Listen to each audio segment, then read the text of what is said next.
Selama masa Sultan Alauddin Riayat Shah Al-Qahar, Aceh melancarkan serangan besar-besaran ke Malaka demi menghancurkan Portugis.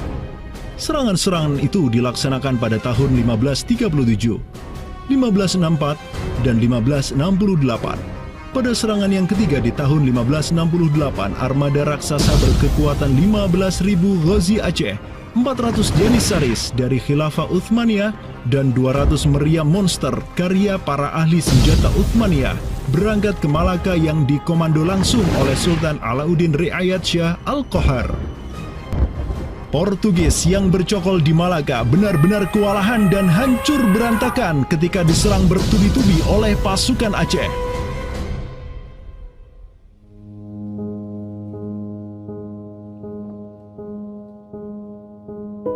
Walau demikian, Portugis berhasil bertahan karena dibantu oleh sekutu-sekutunya dari Johor dan Kedah.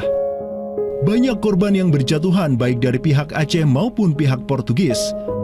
Begitu pula ada beberapa Janissaris Uthmaniyah yang turut gugur dalam jihadnya di kawasan Nusantara ini. Ada satu daerah di kawasan Bandar Aceh ini, Bandar Aceh Darussalam itu Kampung Bitai.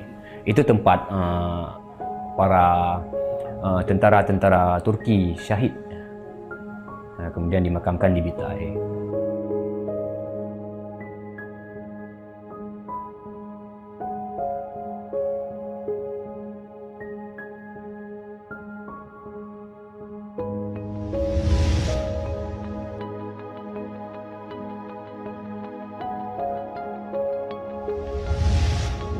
Mungkin kita melihat juga dari segi numismatik atau mata uangnya, banyak sekali dirham-dirham Turki Utsmani kita temukan di sini. Ini adalah Gampung Pande, sebuah rawa kumuh yang terletak di tepi pantai Kutaraja, Banda Aceh. Semenjak tahun 2006, tempat ini sudah dijadikan sebagai tempat pembuangan akhir untuk sampah dan tinja. Kemudian sempat pula ingin dibangun di atasnya instalasi pengolahan air limbah atau IPAL oleh Pemda setempat. Namun siapa sangka, di tempat yang nasibnya begitu menyedihkan hari ini, di tahun 2013 lalu, telah ditemukan tidak kurang dari 6.000 keping dinar dan dirham yang dicetak oleh Khilafah Uthmaniyah dan Kesultanan Aceh. Dari Sultan Sulaiman Al-Qanuni kita temukan di sini. Kemudian Sultan Murad juga kita temukan di sini. Gampung Pande yang merupakan salah satu kawasan Islam tertua di Aceh, di mana di sanalah terdapat ribuan makam tokoh-tokoh penting Islam yang datang dari seluruh penjuru negeri.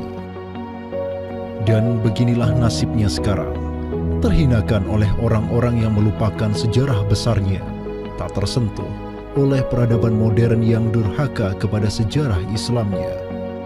Walau demikian, kenangan tentang mereka takkan pernah hilang dan akan terus teringat oleh anak cucu kita. Mereka akan terus mengingat bahwa orang tua kita dahulu, para penguasa kita yang soleh dulu, pernah menyatakan baiatnya kepada Amirul Mukminin, khalifahnya umat Rasulullah Sallallahu Alaihi Wasallam. Inilah kubur orang yang dirahmati lagi diampuni. Dialah Al-Ghazi, sang petarung di jalan Tuhan semesta alam, penentang kaum kafir dan musyrikin, pecinta kaum fakir dan miskin, Sultan Alauddin Riayat Shah, naungan Allah di muka bumi, putra Sultan Ali Mughayat Shah.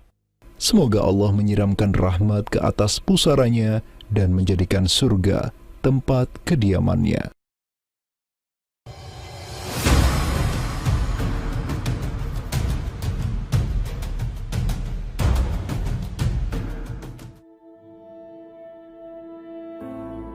Seiring angin Katulistiwa yang terus merayu, gelora Islam juga terus melaju dari Aceh, Jawa, dan terus menyusur ke arah timur sampai ke Jaziratul Muluk, Kepulauan Raja-Raja.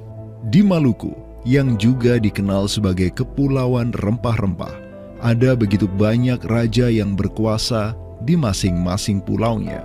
Namun, semenjak Zainal Abidin, penguasa Ternate yang masuk Islam dan belajar kepada Sunan Giri di Jawa, Ternate langsung memproklamirkan dirinya sebagai negara Islam. Langkah politis Sultan Ternate ini pun secara cepat diikuti oleh penguasa-penguasa lain di Maluku, sehingga negeri dengan ratusan pulau ini menjadi sebuah darul Islam. Tatkala Portugis menaklukkan Malaka, sang jenderal Portugis Alfonso de Albuquerque mengirim 3 kapal di bawah pimpinan Francisco de Serrao. Mereka berhasil mencapai Maluku, kemudian berbasis di Pulau Ambon, Banda, dan Seram. Saat itu, para penguasa Islam di Maluku terutama Ternate dan Tidore menyambut baik kedatangan Portugis. Namun seiring waktu berjalan, kemudahan fasilitas yang diberikan para penguasa Maluku membuat kaum Portugis lupa diri. Mereka secara masif memonopoli perdagangan rempah dan memurtadkan kaum muslim. Tatkala salah seorang penguasa Ternate, Sultan Hairun Jamil, mulai menggugat kelakuan lalim Portugis, Sultan Hairun pun dibunuh secara keji oleh gubernur Portugis di Maluku, Diego Lopes de Mesquita, pada Februari 1570. Pasca tragedi tersebut, tahta Kesultanan Ternate dipimpin Sultan Babullah Datuk Shah bin Hairun, seorang sultan yang segera menjadi ancaman mematikan bagi kedudukan Portugis di Maluku.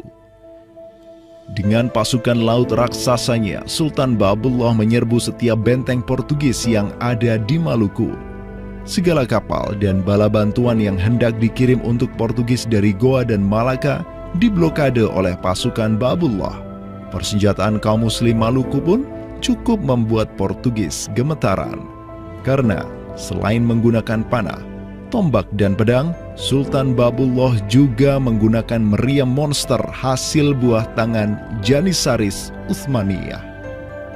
Sultan Babullah itu mempekerjakan sekitar 20 ahli militer dari Khilafah Utsmaniyah. Gitu. Nah, orang-orang Utsmaniyah ini ahli militer dan mereka itu ahli juga persenjataan. Pasukan-pasukan persenjataan itu diproduksi oleh orang-orang Utsmani ini dan mereka itu mengajarkan kepada orang-orang Maluku, pasukan Sultan Babullah, untuk membuat senjata. 20 orang Utsmaniyah ini merupakan sebuah tim ahli senjata yang menjadi bagian dari pasukan Khilafah Utsmaniyah yang dikirim Khalifah Selim II kepada Sultan Alauddin Riayat Shah Al-Qahar di Aceh. Dengan pengalaman yang mereka dapatkan setelah membantu Sultan Aceh berjihad melawan Portugis di Malaka, 20 Janissaris ini melanjutkan perjalanan mereka dari Aceh menuju Ternate. Peperangan dan pengepungan pasukan Babullah untuk menyerang Portugis yang bersembunyi di benteng-benteng mereka terus berjalan selama 5 tahun, dari tahun 1570 sampai tahun 1575. Akibat pengepungan tersebut, kaum Portugis amat menderita dengan kelaparan, sampai-sampai mereka memakan anjing, tikus, sampai cicak demi bertahan hidup. Hingga akhirnya pada 27 Desember 1575, Portugis mengibarkan bendera putih. Mereka pergi dari Maluku untuk selama-lamanya dengan rasa malu yang tiada terperi. Sultan Babullah yang terus berkuasa sampai tahun 1583 terus mengekspansi banyak wilayah di timur Nusantara untuk menjadi Darul Islam. Raja Makassar, Karaeng Bonto Langkasa, berhasil Babullah Islamkan sehingga Makassar menjadi Darul Islam. Begitu pula dengan Luwuk, Banggai, Mindanao, Nusa Tenggara, Aru, Halmahera, Jailolo, Bacan, hingga Papua. Semuanya tunduk kepada Sultan Babullah sehingga ia dijuluki sebagai penguasa 92 pulau. Dengan prestasi yang demikian luar biasa, tentu Babullah tidak berdiri sendiri. Ada ikatan solidaritas dengan sultan-sultan Aceh, Jawa, sampai Filipina. Ikatan sebagai satu umat. Ikatan dengan satu akidah Islam. Ikatan dengan satu semangat jihad. Dan ikatan dengan satu kepemimpinan. Karena seluruh sultan di Nusantara tunduk dan begitu hormat pada Khilafah Utsmaniyah.